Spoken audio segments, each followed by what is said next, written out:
Good morning, Tallahassee. It's time to wake up War Chant on 97.9 ESPN Radio. Here's WarChant.com's Aslan Hajavandi and Corey Clark.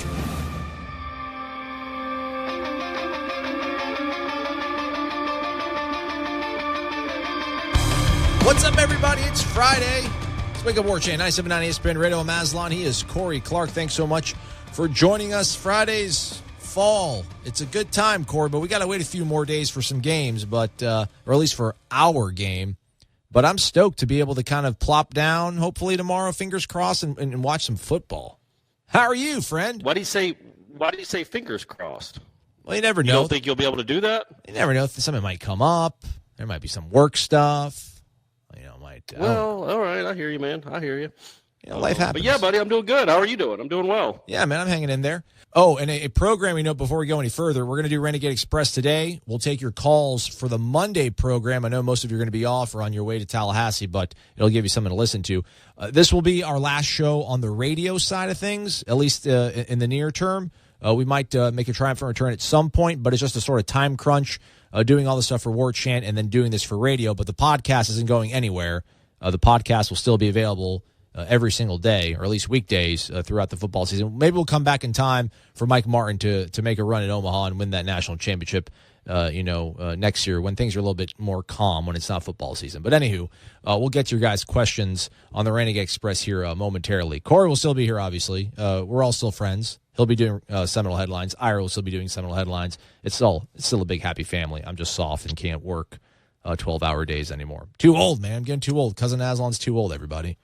It happens. You are getting too old. You're getting really old. You might need to settle down. I know, dude. Start thinking about a family. My friend sent me a photo from a wedding when Florida State it happened when Florida State was in the College World Series and playing Arizona and lost that year, 2013. And I was like, dang, I look really good. And I'm like, that was like 5 years ago. I'm like, I look terrible now compared to 5 years ago. I hate to see what's going to happen 5 years down the road, but just keeps saying, hey, gravity keeps winning, buddy. I know, right? So this is a preventative measure for me. But yeah, well, we could possibly return at some point. We'll see how it goes. But anyhow, Corey, I guess I was at practice yesterday. We got to observe, but not a whole lot. There's some guys missing. There's still some guys hurt.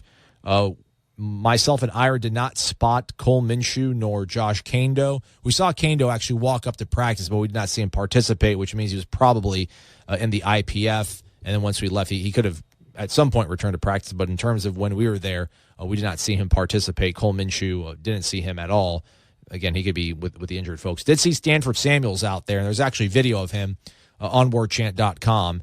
And I don't know, man, his ankle is taped up something nasty, and he looked like he was laboring a little bit. But I don't know. I mean, he's got a couple extra days to heal up, but I would think he is closer to doubtful than questionable. But hey, that's just my amateur eye, which obviously wasn't working all that well the last 3 weeks either. So that's where we're at right now, Corey. Any of those guys, bummer or a huge loss in your opinion for the opener, if they can't play? But I mean, he said that Josh Kando is going to play, so we'll see how that goes. I mean, he acted like he thought Samuels might play too. We'll see. I mean, I think Samuels is a big loss. I think, both those guys, those are former 5-star guys, both of them. And they both showed last year at times when they got on the field that they could make plays. And so, yeah, man, you want all your horses for that first game, especially a game against Virginia Tech, and you're not going to have them. Even if you have Kando and Samuels, what speed are they going to be at? They certainly won't be 100%. So yeah, man, that's a big deal. That's a bummer. I would assume maybe you hope you could get both of them. If they don't play or they play sparingly, you hope you can get them both back for Syracuse in 2 weeks, because you certainly shouldn't need them against Samford or Northern Illinois, right? Actually, Syracuse is sandwiched between them. Yeah, game 3. I had to turn my head around to look at the schedule there. Yeah, I was thinking maybe they would just kind of push it on Stanford Samuels, because then you can take maybe 2, maybe you can take 3 weeks off if you can muscle through this game. But I'm not a doctor, so we'll see how that all goes. Otherwise, the other sort of news, I guess, did you see Willie's letter to the Players Tribune? I did, yeah. That was pretty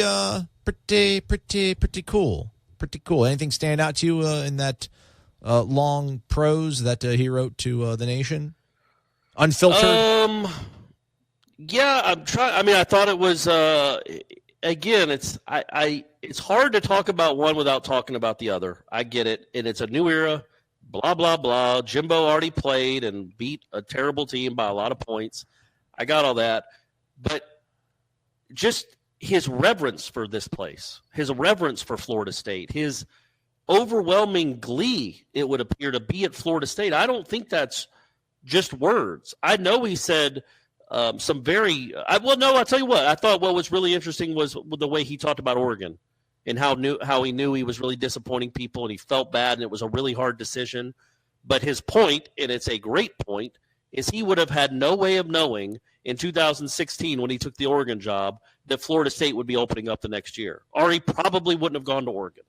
You know what I mean? Right. Like I think that's something that people have to understand, that the Oregon fans, who I'm sure feel lied to or tricked, jilted, maybe. They need to realize that this guy isn't just whistling Dixie. He is honest when he's saying that he thought this was his dream job. He always wanted to be at Florida State. I think he thought Florida State was something that maybe would come open in 2022. And he could be in Oregon for 4 or 5 years, have a nice run there, maybe win a conference title, and then go back to his home state and play for his dream school. He had no way of knowing it was going to come open in 2017. No way of knowing. Or ever. I mean, there's a chance, man, that the last guy that coached at Florida State coached until he was 80. We didn't think Jimbo could do that, but it certainly wasn't out of the realm of possibility that Jimbo might coach there until he was 60 or 70. And at that point, man, what's Willie Taggart just going to stay at South Florida and ignore Power 5 jobs in case Florida State comes open? So it made sense for the Oregon move. And when you read him talking about Florida State, doesn't it make sense for the Florida State move? I mean, of course it does. Yeah, so I like that part of it probably the most. When his kid, and he'd already told that story before about how his high school son had told him that he needed to go chase his dream and not worry about him and his feelings and having to move back across the country again. But just, again, Willie really does seem to appreciate how tough that was on the Oregon fan base and how he felt like he let a lot of people down. I can't imagine anybody with, half a brain would hold, I think he did something out of malice or hold angst against him about that. Like, I mean, come on. The guy's from Florida. That's the job he's wanted. It just, the timing didn't work out perfectly, but that's not the way these things happen. There's no head coach in waiting when you don't have any association with the university. It's not like, oh, yeah, when Jimbo's done in 2022, then I'll skedaddle over there. But that was cool. I'm sure that felt good for him to get that off his chest. But as a FSU alum like you are, and right. we all know your feelings for Jimbo, and you're right to have them. But it's got to be really refreshing. It just so, I don't know, man, it's just got to warm your heart to read the coach say, to read words like that from your head coach and how genuinely excited he is to be here. Yeah, it was something different because he'd been asked a couple of times. He's been asked 2 or 3 times, I feel like, in the last few weeks, like, has it hit you that you're the head coach here? And he's like, nah, not really. Just going to work. I got a whole bunch of things I'm worrying about. I think he mentioned something maybe at the press conference on Wednesday where he's like, yeah, it's starting to kind of happen. But to see him, again, like you said, the reverence that he speaks for this school, just, talking about whatever, after his Pop Warner games, watching on a little black and white television in a parking lot or whatever after a football game in Palmetto, Florida, and doing the chop and all that kind of stuff. Yeah, that's it makes you believe. It makes you hopeful. I mean, I'm a very obviously skeptical, cynical person. I believe what he says. I'm not cynical about that.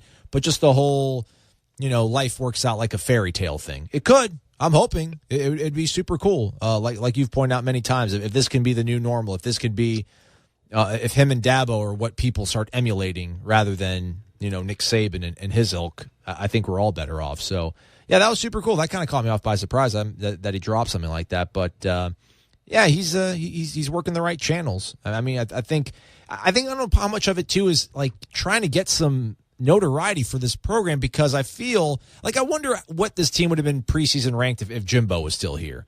Because I get it. He's a new coach, whatever. I think a lot of people in circles think that, in coaching circles and the national media think that maybe this job is a little bit above what Willie was ready for or had deserved or earned, if you want to throw those sort of words around.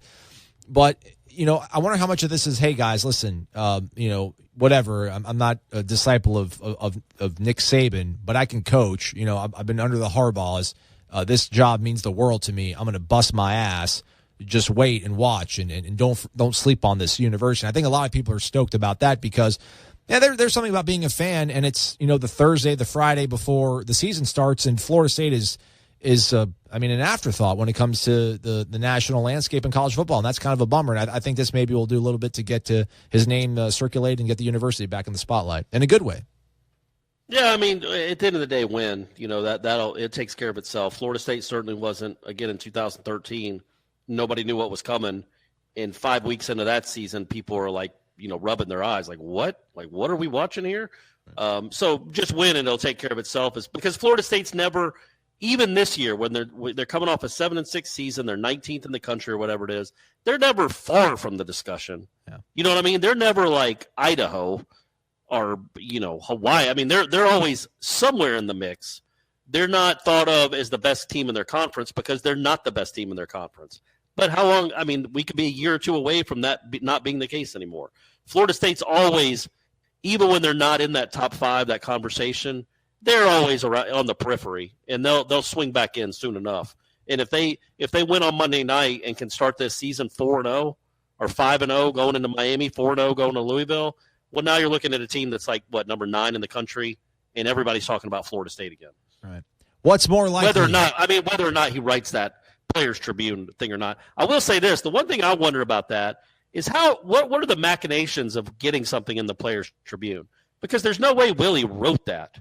And I'm not saying that because Willie can't write. I mean, that thing was thousands of words, and as somebody that does that for a living, that would have taken him, 6-8 hours to write a full day, and he's obviously not doing that in the middle of August, getting ready. He's not sitting down and writing an essay. So I wonder how they do it. If Players Tribune has like staff writers, they come down here and interview him, and then they transcribe his quotes. Yeah, because I'm not saying Willie didn't say that. I think those are all Willie's words, and I think there's certainly his sentiments, and he might have said those exactly like that. But I wondered what the machinations there, how that comes to be, those Player Tribunes things, because I think Derwin James did one too last year, right? Correct. I think it's Derek Jeter. I think Derek Jeter just comes into town and hangs out and records it on his iPhone. He records them and then goes and transcribes them on his Mac. Yeah. That probably is true. What else is Derek Jeter doing these days? Yeah, exactly. All right, check it out. What's more likely, we blow out Virginia Tech or Clemson blows us out? That's the first question on the Renegade Express. We'll tackle it right after this on 97.9 ESPN Radio. It's Wake Up War Chant. You're locked in to Wake Up War Chant on 97.9 ESPN Radio. Baby, I can't wait. Wake up! Friday edition of Wake Up War Chant. I'm Aslan. He is Corey. It's 97.9 ESPN Radio. Don't forget, this is your last day to get that great deal on a 1-year subscription to warchant.com. If you're a new subscriber, Knoll 2018 will get you 50% off a 1-year subscription as a new subscriber. If you're a current subscriber, come out to Garnet and Gold on Sunday at 4:30. There'll be a War Chant meet and greet. The first 50 subscribers will actually get one of those nifty stainless steel War Chant tumblers free, complimentary. The first 50 will get them free. And if you're the 51st person, bummer, but at least Corey Clark will be there and you get to shake his hand. And I think that's a reward in of itself, Corey. We might fist bump. Okay. I don't want to spread around germs or anything, so it might just be a fist bump. All right, right on. All right, man, let's pony up. Let's hop on the Renegade Express. The first question comes from Ax Burka, I think, or AX Burka. Anywho, wake up, he says, or she says. What's more likely, again, we blow out Virginia Tech or Clemson blows us out? Also, what is your favorite ice cream flavor? Love the show.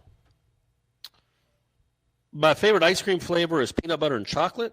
Haagen-Dazs has a really nice little, I don't know what you call it, a carton, whatever the heck they are. Pint. They have them, I guess, in every measurement. Right. But I like to get the pint. Couple sittings with a pint. Right on. But chocolate and peanut butter, always been my favorite ice cream flavor. And I think Florida State has a better chance of blowing out Virginia Tech than Clemson does of blowing out Florida State. Yeah, absolutely. I agree. My favorite ice cream flavor is no longer made. It was Ben & Jerry had Heath Bar Coffee Crunch, but they're so granola about everything. I guess apparently Heath Bar chocolate is not fair trade chocolate, so Ben & Jerry's like, we're not going to use yours. So they just put some generic toffee into coffee ice cream, and it's just not the same. And that's probably part of the reason why I'm such a miserable what's your person. Now favorite? I don't what's have your current favorite? I don't You have one. I do not have one. I think number 2 for me is strawberry. Okay, my dad's a big strawberry guy. Something straight up sweet about strawberry. Like if you get that Neapolitan ice cream, I can't talk today. I've caught your disease. Ooh, easy, chocolate, vanilla, and strawberry. Man, the strawberry's all gone before I start touching that chocolate or vanilla. Very nice. All right, the Navy Knowles says, Raz and Sean Campers, it's game week. You guys made it through the summer. Great job keeping us all entertained. A few rapid-fire questions. After watching the team prepare in fall camp, would either of you like to revise your win-loss prediction? I'm with Aslan, 12-0. I'm still. What did I have? I had 10-2 or 9. I can't remember what I had, but I'll stick with it. Yeah, we're a 10-win show right here. We think 10 wins is what we got to get. That's what needs to happen. What are the odds that Urban Meyer fakes a heart attack at the end of the season and is coaching the Cleveland Browns Week 1 next year? Ooh. I think the odds are pretty decent that he could be coaching the Cleveland Browns. Ooh. I don't think that he's going to be faking a heart attack again. We couldn't fall for that again, could we, kids? But I do think, this thing isn't going away, and his idiot former receiver coach, isn't helping. So with the nonsense he does on Twitter, man. So I know this is Wake Up War Chant, not Wake Up Buckeyes, but I do think that this could be his last year in college coaching. This is just the Board of Trustees member resigned on Thursday. The emails, when you see the emails and what he knew and what he lied about, it's just how do you recruit when you're him? How do you sell that to parents? I don't see how this gets any better for Ohio State. I think this is something that follows him, and he ends up, this might be his last year. Kind of like, you remember at Florida, he quit and then came back for that last season. Isn't that what happened? Yeah, and then Matt Elam quit for like a week and then come back. And got Matt Elam. Yeah, he lied to Matt Elam and said, do you believe in God? Whatever he said when he was at the All-American Bowl. Gotta believe.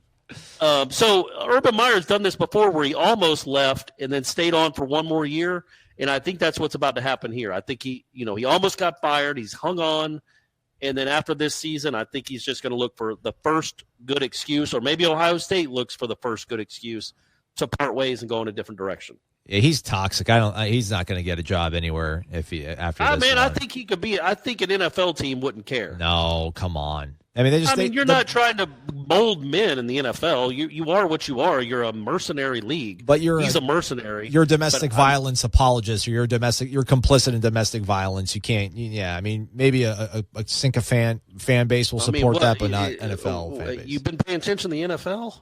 Yeah, it's changed. Anyhow, Corey, FSU Georgia in the playoffs. Who are you rooting for? Be honest. Thanks, guys. Can't wait for Monday night. Go Noles. So again, folks, I'm a objective journalist, quote unquote. So I don't root for these games. And to be honest with you, I don't think I would. I wouldn't be unhappy either way. If Georgia won, awesome. My alma mater gets a chance to win a championship or wins a championship. But if Florida State wins, that's awesome too, because the team I cover and the team that I get paid to cover, and obviously we want as much audience as we can get, then they win. So each way, personally, I win. And that's not a cop-out. I really would not root one way or the other. All right. Pete Colanol 07 says. What about you, Aslan? You didn't answer that. Who would you be rooting for, the Dogs or the Noles? Depends if Jimbo Fisher takes over for Kirby Smart. That's probably happening. P. Colanol 07 says, wake up. He was kind of asking a question about the whole one-on-one, good on good. Was wondering what we thought about going ones versus ones. Do we believe that the ones going up against your threes, I guess that's what he's theorizing is what Jimbo used to do. Did that model lead to potentially the slow starts that Florida State was plagued with? I think good on good's the way to do it, man. That's the way I roll. Yeah, and Jimbo did do that. They would do that at the end of every practice. They would not do it a lot, but they would do it at the end of every practice when they would do 2-minute. It would be good on good is what they call it, because that's what Saban called it. So good on good, and so yeah, I don't know what the slow starts were all about with Jimbo, but I don't think it was that. I can't pinpoint it, but he would do ones versus ones. He wasn't just ones versus twos and twos versus ones all the time. All right, right on. Let's go to FSU Guy 1989. We're going a little bit swiftly here, folks, because this is the first time we have like 2 pages worth of questions. I feel like we're almost Seminole Headlines-esque. Almost, man. Hey, man, it's football season. My You can baby feel is the bubbling. excitement. Our baby is bubbling. It's good. FSU guy 1989 says, "Hey guys, keep up the awesome work. You really did help out with the Midsummer Blues. Before I ask my question, I want to say that I agree with Aslan in that usually I'm a pessimist when it comes to sports, but right now I'm cautiously optimistic that we're going to have a very good year, maybe even 10 wins. My question to you guys is, which of these units do you feel has the potential to be the best in the nation at the end of the season?" Now, he says linebackers, offensive line, tight end, special teams. So I don't know if he's trying to troll us here because those are probably not the ones that, I mean, I guess that maybe that's the point of the question, what of all the weakest Right. ones. Because obviously running back Right. running back Yeah. is the one that has the chance to be the best in the nation. I'm going to be crazy. I'm high on the offensive line. I like my guy Dickerson. I like Alec Eberle. I like Derek Kelly. I think Jawan Williams, if that shoulder holds up, that could be a really good offensive line. I'm going to say them. Yeah, I'm crazy. Bring it. I was going to say, sure, I mean, you are crazy, but I was going to say that's a hard list to choose from. I was going to say tight end because as we saw on the depth chart, there are 4 tight ends on there, and Cameron McDonald isn't one of them. And Cameron McDonald is going to be a very good college tight end. I know he's a freshman, but he or the Alexander Marshall kid, neither one of them are on there. I mean, there's 6 legitimate tight end. Upsher's 4th string. And he's a good tight end, man. He could be a possible NFL-type tight end. So you got 6 scholarship tight ends. You better be really good at that position. I can't imagine there's another school that has more scholarship tight ends. So just with that, just with your depth, maybe you have the best tight ends in the country. And I really do think Trey McKinney, I don't know if it'll be this year, but I think Trey McKinney has a chance to be a super-duper star. Well, it's a tight end, so take that for what it's worth. He has a chance to be a very, very good tight end, maybe an all-conference type tight end. There we go. Dunla 402, sup, boys? Would y'all rather have an 8-4 season, but you beat Florida and Miami, or 11-2, and the losses are to Florida and Miami? Man, I mean, that's a good question. I think for hard to Willie be happy Taggart's with. purposes, man, 11-2 is hard to argue with. That means you beat Yeah. Clemson. And Notre Dame. That means you won the ACC, Yeah, right? most likely, yeah. I mean, that to me, I know it would be really painful if those were your only 2 losses. Your 2 losses were to those 2 teams, especially if you lost to Florida at the end of the year. If you're 10-1 playing Florida, you're right in the national championship conversation. So you'd hate to lose to Florida to have them kick you. Well, see, now that I say it like that, I feel like you would rather go 8-4 than have Florida knock you out of the playoff, which is what would happen in that scenario. Here's the thing: 8-4 is 4 bad weeks, right? That's you wake up and you feel bad, extra bad 4 Sundays, and but you go 11-2. It's only 2 bad Sundays, but it's Miami and Florida, and those linger longer. And I was going to say, and I'm telling you, man, that especially if you lost to Florida Yeah, to that cost knocks you a chance in the playoff, that would linger for many, many moons. Way to look like at the it. 97 Florida game. That cost Florida State a national championship. That's why you're that would linger for a lot longer than a week or 2. That's why you're the coracle. That's the way to look at it. That's the right answer. Yeah, I mean, I think probably to a man, Willie would probably say I'd rather go 11-2. But as a fan, yeah, you can't lose to both those people. Yeah, especially when it would cost you the Florida losing to them at home to not go to the playoff. Oh, You're 10-1. You're number 3 in the country. You've beaten Clemson, and then all you got to do is beat Florida, and then win your conference championship game, and then you lose to the Gators. You lose to Felipe Franks. oh gosh. Ooh, boy, I might Dan call for Mullen. Willie to resign if that happens. He's joking, everybody. Cleve Dog FSU 22 says, I think we're going to blow out Virginia Tech and beat Clemson by 7. Mark it down. You heard it from me first. Love the show. Wake up. All right, let's see if we can fit one more here before we go to commercial break. Do you J-Dog. agree with that? Do you agree with that? They're going to blow out Virginia Tech and beat Clemson? I mean, I did this horrible thing for so many years where I would hedge in a weird way where I want to be like, well, I think, either Florida State's going to win or, Virginia Tech's going to win. I think either Florida State absolutely blows the doors off Virginia Tech or it's just a very eked out sort of win. I mean, I think Florida State wins, but I don't think they'll win. Although on the War Chant report, I said 28-13, which isn't really that's smack dab in the middle of blowing the doors off and eking it by. Yeah, I mean, since it's Wake Up War Chant, and I love you guys more. Yeah, that's how. Yeah, they're either going to blow them out or it's going to be like they won't cover.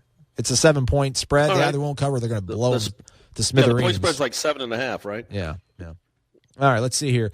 Oh, this will be a good one to go out to. So, actually, wait, let me look at the clock because this might actually get people mad. They won't turn. Okay, yeah, we're going to take a commercial break because you're all going to get upset with the way I answer this question. We'll come back. It's rooting guide. Who do I cheer for, LSU or Miami? You can guess which side I'm going to take in this one. He's Corey. I'm Aslan's Wake Up War Chant. We're coming right back after this. 97.9 ESPN Radio.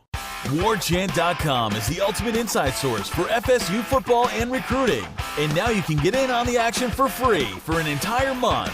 WarChant.com is offering a risk-free 30-day trial subscription. Get full access to the #1 website covering the Seminoles just by entering the promo code WarChant30.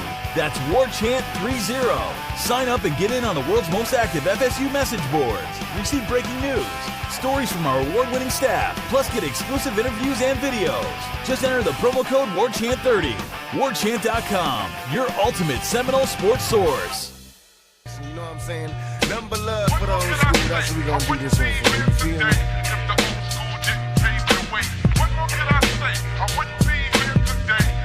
He's Corey. I'm Aslan. It's Wake Up War Chants, 97.9 ESPN Radio. If you're not a member of WarChant.com, we will not pass judgment on you. But hop aboard. 50% off for a new subscriber for an entire year. Knoll 2018 is a promo code. Use it. And if you're already a subscriber, come on out to Garnet and Gold, Sunday, 4:30. You can hang out with Corey, Ira, Gene, Michael. I'll probably be there. And if that's not enough, Bobby Bowden and Charlie Ward will be there at 5 o'clock to sign autographs. Sounds a lot better now, doesn't it, everybody? All right, Corey. I don't know. I think you want to get there early for the opening act. Yeah. To be honest with you, man, we're not going to get through all these questions, but let's see what we can do. We got like 2 segments. All right, JDog_20_8 says LSU or Miami. What do we do? He's coming down. Also, he says, great show, guys. Hope to see you all in the Hassie this weekend, all the way from North Carolina. There we go. That's what we call it around here. We call it the Hassie. Listen, I'm going to root for I hate saying I'm rooting for Miami. I'm not rooting for them. I don't get it, man. I don't get it. Because the SEC stuff, I don't know, it's still in my DNA. I hate it. Them chanting it hurts me. It triggers me. And Alabama's going to absolutely annihilate Louisville. And if LSU beats Miami, and then the whole chest-pumping thing is going to come out, and it sucks. But whatever. I mean, listen, I won't be mad. Listen, I won't be mad. I'm not going to be like, oh, Miami, come on, go, go, go, go. But if they win, I'll be like, all right, that's the silver lining. Yeah, I mean, I guess you could say, all right, if Miami wins, then, hey, there you go. All right, ACC. But I don't see how you could actually actively root. Like if LSU was winning 20-14 in the closing minutes, I wouldn't see how you could actively root for Rozier to throw a touchdown pass. That would I can't fathom that, only because you know Miami fans, right. And you also don't want them to feel like they're back. You don't want them to win marquee games because you recruit against them. You want last year to look like a fluke, and it had all the makings of a fluke with a couple of those wins. So if they come out after getting boat raced or not boat raced, but they lost their last 3 games of last season, and then they come out and they lose to LSU in the opener, and all of a sudden the team that's back, the U is back, they're on a 4-game losing streak. Man, I feel like all Florida State fans would be running around with their pants off. All right. I'll unnotch. Did I talk you into that at all? I'll unnotch my belt. You're right. Just saying, a 4-game losing streak for the Canes, man, team you're having to recruit against. I lived in Mississippi and Alabama. Listen, I'm not like ACC, but you wanted them to shut up, and you had to root for sometimes, some enemies to do well to keep them quiet. So, all right, I'm with you. I'm gonna go. Oh man, trust me, I am all aboard the anti-SEC bandwagon. I have been beating that drum for years and years, but no, I would not. Conference pride should mean nothing when it's Miami and LSU. Plus, no love lost with LSU, right? Right. Yeah. Here we go. Enol_2000. Finally, it's our game week. Thanks for getting us through the summer, boys. This one's simple. What's your beverage of choice while covering the game? And when having Doritos, do you prefer nacho cheese or Cool Ranch? Did he tell you to do your Orgeron voice? No, but I figured I would do that since now I'm on the LSU bandwagon. Go Tigers. Go Tigers. Oh, okay. One team, one heartbeat. Right. One team, one heartbeat. Go Tigers. I would say Cool Ranch for sure. Cool Ranch, yeah. Cool Ranch. Or Cool Ranch family over here, everybody. All right. And what was the other question? That was it. He just asked us. Favorite beverage of choice while covering the game. I'm a bottled water guy. I like spring water. I'm a bottled water snob. But if I'm not on the clock, probably a Corona Light with a lime in it. Judge me. I don't care, everybody. Drink your pale Yeah, if I'm ale, not on the whatever. clock, I'd be so many ultras you wouldn't believe it. But in the press box, I would say through the course of a 4-hour game, it's 3 Diet Cokes and 2 bottles of water. All right, good. We're working on it, Corey. I'm proud of you. That's I'm good. trying, man. I'm trying. Okay. Stevie JFSU 422. Final score: Florida State versus Virginia Tech. Final record for Florida State. If Clemson does not win the ACC championship, who does? Final four for the college football playoff. Let's just take one of them. Let's just take one of them. We'll just take one of them. I don't want to do the final four. That's just too hard. Okay. If Clemson does not win the ACC, then Florida State does. I agree. And then what was the Florida State's final record? Yeah. Yeah, 10-2. Okay. There we go. Awesome show as always, guys. By the way, Aslan, what's a good spot for this Saturday in Midtown to watch the games? Happy hour. Drinks on me if you and the lady friend want to join. Oh, man. Man, right that's on. weird, but why just you? Because I live in Midtown. He was saying in Midtown. I mean, I live in I'm like 9 minutes from Midtown. It's Tallahassee. It's not. Corey, it's my burner account. Just go with it. Okay. All right. Sorry. Okay. Midtown Caboose, Stevie. See you there, bud. All right. Hey, they should sponsor the show. Yeah, maybe. Maxwell Gibbs, our favorite fraternity brother. We got to find out what fraternity he was in, because if he was one of the nerdy frats, then I might have to change that. He says, what is more likely? He was in Lambda. He was in Lambda. Tri-Lam? He was a Tri-Lam. He was a Tri-Lam? Yeah. Right on. What's more likely, Corey? We see the Wildcat formation with Cam Akers more than once against Virginia Tech, or we see multiple jet sweeps and reverses? Multiple jet sweeps and reverses. Yeah. I do think we'll see Cam Akers in the Wildcat at some point this year, multiple times. I just don't know if we'll see it against Virginia Tech. All right. He also says that we better record a show on Monday since it's game day, ladies. And he also says he'll buy us a drink if he runs into us when he's in town. So, yeah. Oh, well, as long as you run into us. I mean, you can make that a reality. We've told you where we're going to be. Friday night, I'm at Spirit for the Seminole Headlines Appreciation Party. Aslan, like we talked about, you probably don't need to show up. And then Sunday, we're at the War Chant meet and greet with 2 other people that come in after us. Okay. Where's that? Garden and Gold, right? Yes. Pensacola Garden West and Gold? Pensacola. Yeah. West Pensacola Street, everybody. That one. That's a Garden and Gold you got to go to. Seminole Mike 1, who's actually Matt, asks 2 questions. Basically, did we notice at any point an increase in practice tempo for the defense when we were able to watch? His concern is the fact that the defense has just been so bad at playing against offenses that go up tempo. Are we going to see the benefits of it? I would imagine it. I mean, we haven't seen it.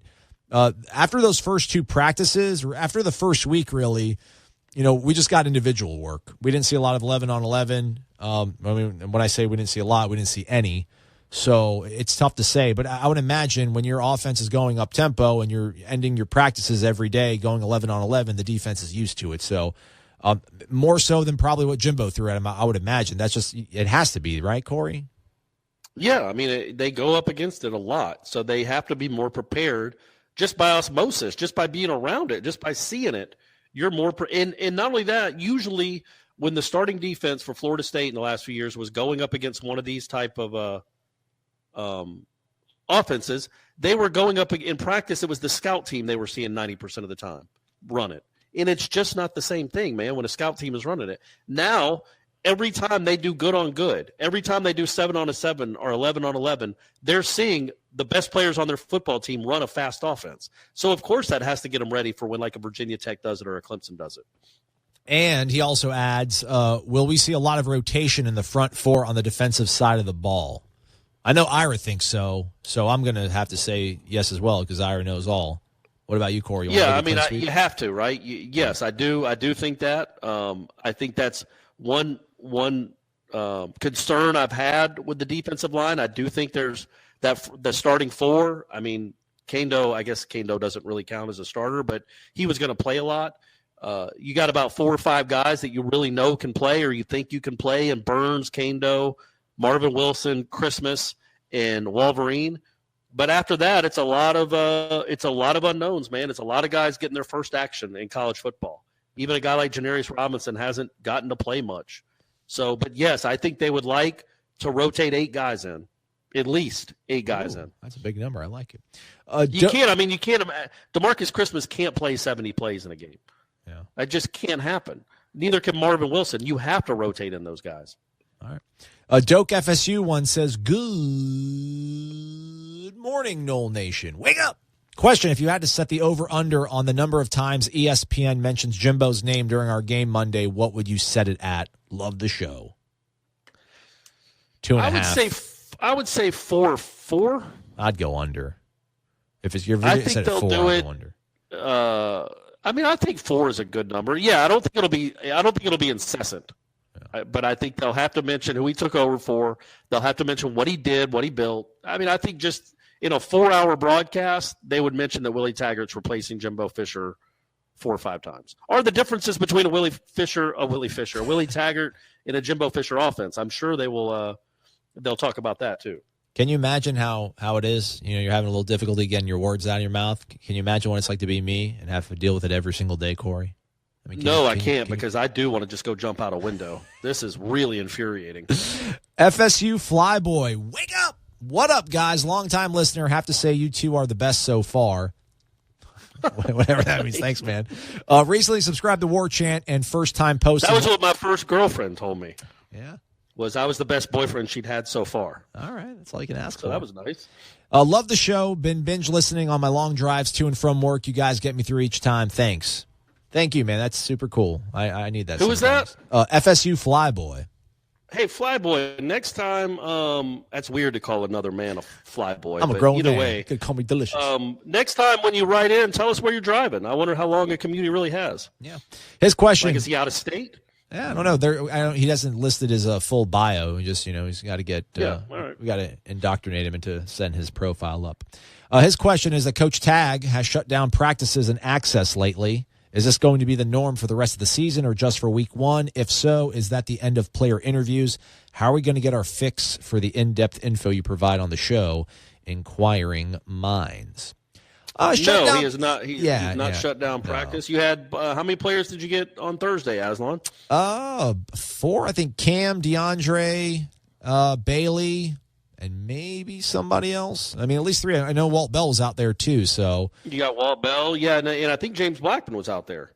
I didn't speak to James. Yeah, it was hard to get to him. I know there's only 2 of you there. I felt bad because I was up here, so somebody else had to.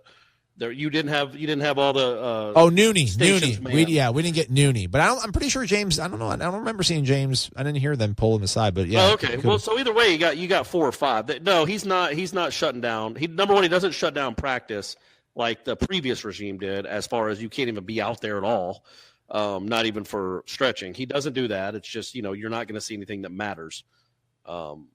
We could watch 3 or 4 periods of them stretching or just going through individual drills, which is cool. That's plenty. And then, but no, I think we're going to still get the access. I don't think we get assistant coaches anymore, except for the coordinators, which is fine. I think that's dumb. Oh, it's dumb. What David Kelly can't talk. What's is he going to lose the message somehow? Yeah. The fans can't hear from Odell Higgins. Yeah. All right. What is that? I know unless they don't want to do it, which could be the case, but some of those guys have really cool stories and nobody really knows about them. And anyway, I won't even get on that. I love that we get to talk to coordinators because that's certainly a step up. But I hope, again, I talked about this on headlines. I think with what's happened at Maryland and what's happened at Ohio State, with the way these college football programs and these coaches try to run these programs and squeeze them, and they're ours. It's us against the world. We're a tight circle. Hopefully that stuff is going by the wayside, and we're going to start, just opening it back up more. Get back to the Pete Carroll, Bobby Bowden days. All right. I know that's wishful thinking, but that's what I'd hope. But at any rate, I'd like to be able to talk to David Kelly and Odell Higgins throughout the season. It appears it's just going to be coordinators, but that's certainly better than nothing. That is a great step up, and I can't wait to see what 2019 has in store. A whole bunch of questions, a very few amount of minutes left on the clock for us, but we'll try to get them all in, or as much as we possibly can. It's Wake Up War Chant, 979 ESPN Radio. Coming right back after this. You're locked in to Wake Up War Chant on 97.9 ESPN Radio.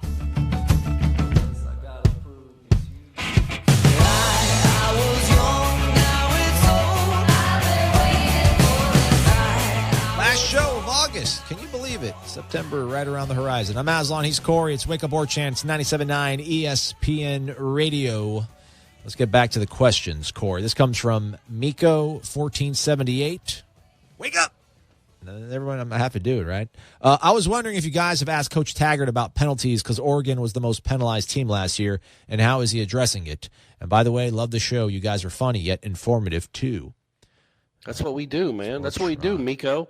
I don't think we have. I don't think he's been asked about it. No, I don't think so either. But the point I brought up to you, because it's a legitimate concern. Anybody that's looking at what Oregon did last year, and they were 118th in the country in penalties. You're like, oh boy, what did we sign up for? But the year before, they were like 123rd in the nation of penalties. Like that's kind of the team he took over. Yeah. It wasn't like the year before they were 31st, and then he dropped all the way back to 90. It wasn't like he took over a disciplined program and all of a sudden they became renegades. So I'm not that concerned by it, but I understand that it is a concern. And when I first saw it, I looked it up. I was like, man, what was Oregon before he got there? Because that's terrible. And then I saw, they were really bad in 2016 too. And I don't remember. I know I looked up South Florida, and I just can't remember where they were. Weren't bad. They were middle of the pack. I remember looking it up. Yeah, they weren't bad. So it's a concern. It's always a concern with Florida State anyway. You know how these ACC refs are, people. Am I right? They're always looking for a reason. Yeah. So don't give them one. But I do think that it's not as dire as it would appear when you get a coach that was like one of the worst in the country at penalties. When you realize, okay, the program he's taken over was really bad to begin with. Shinekin asks, thanks to all the access, you guys are Coach Taggart experts. What would he most enjoy at Mr. Roboto's and why? Man, that's a very specific question. I've never dined out there, so I can't answer that. I've only dined there twice, and I don't know enough about the menu to tell you. Okay. Plus, I don't want to start guessing at people's diets. Yeah. That might be, just stay away from that. Yeah. But I did think, we talked about on headlines, somebody asked about Taggart having a smoldering intensity, much like I do. And like beneath the surface, golly, Aslan, this is the worst. My voodoo beneath the doll's surface, what in the world is going on right now? Sounds like a new app. And Ira brought up the point, and we had brought it up before too. Like, man, the maddest we've ever seen him, by far, not even close, was the Trey Lawson Jawan Williams fight. Oh yeah, when Trey Lawson straight up punched him. R.I.P. Trey. We never saw Trey Lawson on the practice field again. Yep, like legitimately, he was off the program. He was out of the program when we asked a week later. And in between time, he never stepped foot on the Florida State practice field again. So my man, as Ira said, he's not to be trifled with. And I'm sure that wasn't Trey Lawson's first warning, but he didn't, he saw enough of Trey Lawson in that moment, and I'm sure there were other moments that I don't think that was just a fly off the handle. You're off the program. You're out of the program. Man, that tells you plenty about Willie, doesn't it? Yeah, I guess. I never really read that much. Because I don't know. I mean, who knows? Maybe Trey Lawson just doesn't like being yelled at. Maybe that's only the first time it happened. And he's like, I don't play that way. You don't talk to me that way. I'm out of here. I don't know. I mean, who knows? I don't. It would be more than the coincidence of him being as mad as we've ever seen him, madder than Jimbo ever was, quite honestly, in a practice. Like Jimbo just yelled all the time, so it was hard to differentiate. But Taggart getting that mad, and then we never saw that dude again. Yeah. All right, let's go up tempo, no huddle. Noel War Daddy 1424, favorite Doak Campbell Stadium food item and why? Mine would just be like a half-filled Sprite, so I could put vodka in it. But I don't know. I used to like the mini pizzas from Pizza Hut. That's all I got. Sorry. All right. Okay. All right. I haven't. I'll be honest. I haven't had a Doak Campbell Stadium meal in quite a while. I would guess an Italian sausage, a beer. They still don't do beer there? I don't think so, friend. The Champions Club is where you want to be probably for all that kind of stuff. That is where you want to be. Rookie Baby says, wake up. Sorry, I can't do it anymore. So DeAndre's the starter. What would be your guess on his season stats? In your opinion, how much of a boost does this offense provide for his stats compared to first year under Jimbo? Thanks, and let's get it, Noel Nation. I think it provides a very big boost. He threw for whatever he threw, maybe 3,400 yards as a redshirt freshman. I think you're looking maybe around the same passing yardage total because I think they're going to run the ball more. But I also think he's going to throw for more touchdowns. I think you're looking at I think he can account for around 30 touchdowns this season, 35 maybe, including on the ground. I'm really interested in what his rushing totals will look like in this offense. Yeah, he threw for. But I don't know. I don't have a guess. Maybe being optimistic, 4,000 all-purpose yards. Ooh. Maybe. Okay. But I think that's being optimistic. He threw for 3,350 and had 20 touchdowns and 7 picks in that 2016 season. I would think at least 25 touchdowns and let's go 3,650 on the yardage. All right, there you go. That sounds good. Get Down Black. What's up, guys? Great show as always. Here's my question. If you guys had to pick a player, one on offense, one on defense, to have a breakout game in the opener, like Jameis versus Pitt or DeMarcus versus Ole Miss in the opener, who would it be, and what's your stats prediction? It could be anybody, old or new players. I'll take this off your plate a little bit, Corey. Let's not do a stat prediction, but like who would be a breakout guy on each side of the ball? Are you going to go with McKitty on offense? I like that answer. Yeah, sure. I mean, we all know Akers is going to do good things, and we know the receivers will have big plays. I do like McKitty. I like McKitty for about, does this count as a breakout? Like 4 catches for 88 yards in a touchdown? Oh, yeah. That works. Okay. That Like works. 4 or 5 catches for about 80, 90 yards and a touchdown. Yeah. Defensively, that's a good one. By the way, so when he scores a touchdown, should they play over the PA like a cat purring? Oh, kitty, kitty, here, kitty. Yeah. Probably, or at least meow. Yeah, something like that's what I'm talking about. Or the meow, meow, meow song. Not that. All right, well, then do the meow, meow, whatever you just did. I can't do that one. But the cat noise. I mean, that would be cool. Every time he makes a catch for a first down, you have just like a cat noise. Yeah. What about defense? Who you got breaking out? Wolverine.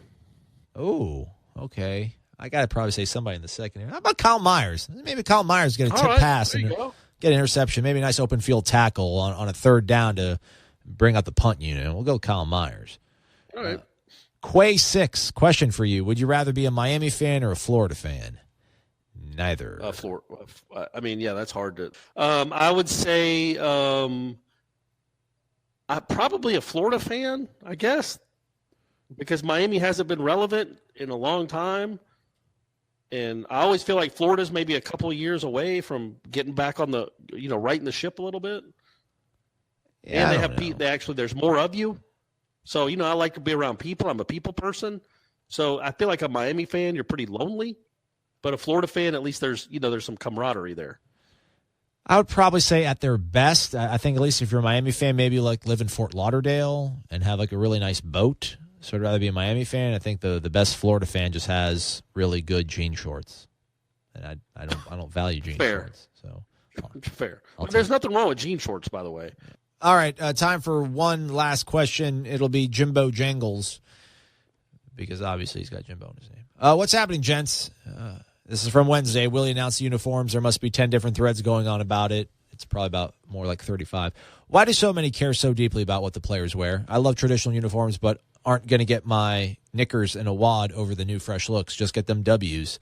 Keep up the excellent work. Yeah, I don't know why. I mean, I don't think people care too much about it. I think it's just that nobody can talk in a polite and respectful manner on a message board. Because, like, me personally, I don't think they look that good. Like, I don't like the way the helmet looks, but I'm not upset about it. But if I said, like, I don't think the helmet looks good, I would prefer the traditional. And people are like, oh, you're stupid, man. You're so old. Get up with the times. It's all about the players. Like, okay, I just said I don't like the way it looked. I'm not upset about it. I'm not losing sleep. But I think that's what it is. I think people can't disagree without getting really upset at one another. Let's get better, everybody. I think by and large, it's just how people are talking to each other. I don't think even the people that aren't fans of it, it doesn't bother them that much. And quite frankly, I'm not a fan of it, but I don't care. I mean, I'm not fired up about it either. I don't really care. But I think the people that are upset aren't really that upset by it, if that makes sense. It's just that they say, oh, so now the players are going to be dictating what we wear each game. Like, what about history and tradition? And if you point that out, which is a very legitimate point, you get hit with, man, you're just old. You need to get with like what you just said. Like, man, it's about the players. It's not about you. Who cares what they wear? So you can't really win. So it's just, you're allowed to have an opinion without, as long as you're respectful. And, our message boards are just loaded with respectful people. But you're allowed to have an opinion without getting ripped for it. It's just the people that have the opinions of, like, I'm never going to go watch a game again. Screw this. What's he doing to our program? Yeah. What about our history and tradition? And, like, are so adamantly upset. Well, they rub people the wrong way, just like you can imagine. Just like people on the other side telling us how dumb we are, us our traditionalists. Yeah. And we need to get with the times and quit being, wet blankets. You don't want to hear that either. Right. So, anyway, it's not a big deal. If they don't wear garnet and gold the rest of the season, I am going to write a column criticizing Willie Taggart about it. I promise.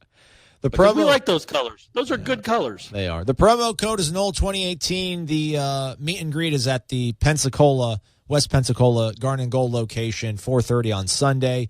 Corey, just real quick, we only have about literally 15 seconds. What can people do to be in the right state of mind, to not only be better citizens, create better communities, but to be better Florida State fans once Monday comes? So there was a play in the Texas A&M game. First quarter, second drive. Northwestern State defensive end jumps off sides by literally 2 yards. He is halfway to the quarterback with 9 seconds on the play clock. He then has time to get back into his stance because Texas A&M doesn't snap the ball, and then A&M ends up having to call a timeout to avoid a delay game. Have a great weekend, everyone. I love you guys. You know that. If you're in Tallahassee on Sunday, come by and say hello. I don't know if there'll be alcohol there, but if there is, please buy me a beer. You're the best. We love you. Aslan's getting better, and we're trying, folks. We are trying. God bless you. God bless these United States of America. Download the podcast, everybody. We'll talk to you later. The Sod Cemetery, Osceola and Renegade, and of course, the War Chant. These are great traditions known to all Seminole fans. If you are a card-carrying, garnet and gold-wearing Nole, don't you deserve a site that is truly dedicated to covering FSU sports? WarChant.com's staff has over 50 years of experience covering the Seminoles. WarChant.com is the only FSU outlet with a full-time recruiting analyst in Tallahassee. Plus, it's the only site with a full-time videographer and a daily podcast, 100% dedicated to FSU sports. Why act like Gators and settle for second best? WarChant.com, your ultimate Seminole sports source.